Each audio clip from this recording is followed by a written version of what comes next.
Everyone, welcome to Sanmarga classes.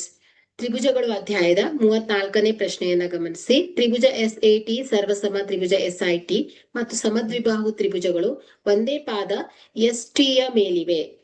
So ಕೋನ ASI is equal to ಕೋನ AIT ಎಂದು ಸಾಧಿಸಿ. ಓಕೆ, ಸೊ ಇಲ್ಲಿ ತ್ರಿಭುಜ SAT ಈ ಎರಡು ತ್ರಿಭುಜಗಳು ಸರ್ವಸಮ ತ್ರಿಭುಜಗಳು ಮತ್ತು ಸಮದ್ವಿಬಾಹು ತ್ರಿಭುಜಗಳು ಒಂದೇ ಪಾದ ST ಯ ಮೇಲಿದೆ. ಸೊ ಇದು ಎರಡು ಸಮದ್ವಿಬಾಹು ತ್ರಿಭುಜಗಳಾಗಿದೆ ಅಂತೆ. ಈ ಎರಡು ಪಾದ ಏನಿದೆ ಒಂದೇ ಒಂದು ಸೈಡ್ ಮೇಲೆ ಇದೆ ಅಲ್ವಾ. ಸೊ ST ಪಾದ ಆಗಿದೆ, ಎರಡಕ್ಕೂ ಕಾಮನ್ ಆಗಿದೆ ಇದು. ಸೊ ಇಲ್ಲಿ ಕೋನ ASI, ಸೊ ಕೋನ ASI ಇಸ್ ಈಕ್ವಲ್ ಟು ಕೋನ ATI ಅಂತ ಪ್ರೂವ್ ಮಾಡ್ಬೇಕೀಗ ನಾವು.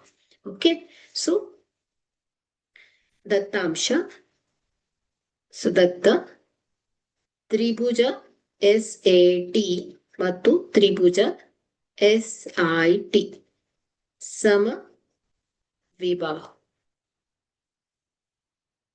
ಸಮದ್ವಿಬಾಹು ಒಂದೇ ಪಾದ ST ಯ ಮೇಲಿದೆ. ಒಂದೇ ಪಾದ ST ಮೇಲಿದೆ, ST ಯ ಮೇಲಿದೆ. ಓಕೆ, ಸೊ ಸಾಧನೀಯ. ಸೊ ಏನನ್ನ ಪ್ರೂವ್ ಮಾಡ್ಬೇಕೀಗ ನಾವು? ASI, ಕೋನ ASI ಇಸ್ ಈಕ್ವಲ್ ಟು ಕೋನ ATI ಅಂತ ತೋರಿಸ್ಬೇಕಾಗಿದೆ. ಸೊ ಸಾಧನೆ ತ್ರಿಭುಜ SAT ಮತ್ತು ತ್ರಿಭುಜ SIT. ಓಕೆ, ಸೊ ತ್ರಿಭುಜ SAT ಮತ್ತು SIT ಅಲ್ಲಿ AS ಈಸ್ ಈಕ್ವಲ್ ಟು ಏನ್ ಹೇಳಿ? AT ಅಲ್ವಾ. ಸೊ ಇದು ದತ್ತ. So AS is equal to AT. So ಕೋನ AST ಈಸ್ ಈಕ್ವಲ್ ಟು ಏನಾಗುತ್ತೆ ಆಗ? ಕೋನ ATS ಆಗತ್ತೆ.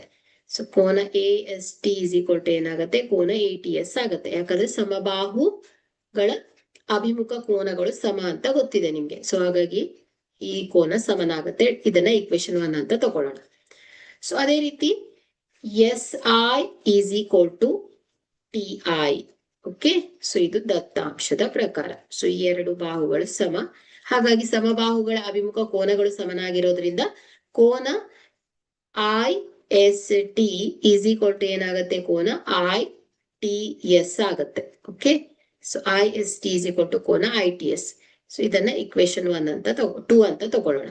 ಸೊ ಇಕ್ವೇಶನ್ 1 ಮತ್ತು 2 ಕೂಡಿದಾಗ ಸೊ ಏನಾಗುತ್ತೆ?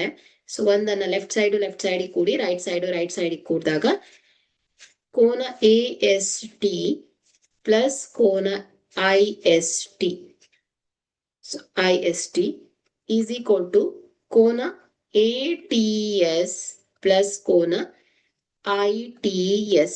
Okay, so AST plus IST, so ಇದು ಪ್ಲಸ್ ಇದು ಅಂದ್ರೆ ಏನಾಗತ್ತೆ ಹೇಳಿ? ASI ಸಮನಾಗತ್ತೆ ಅಲ್ವಾ. ಸೊ ಹಾಗಾಗಿ left hand side equal to ಕೋನ ASI is equal to AST plus STI ಅಥವಾ ITS ಈಸ್ ಈಕ್ವಲ್ ಟು ಏನ್ ಹೇಳಿ?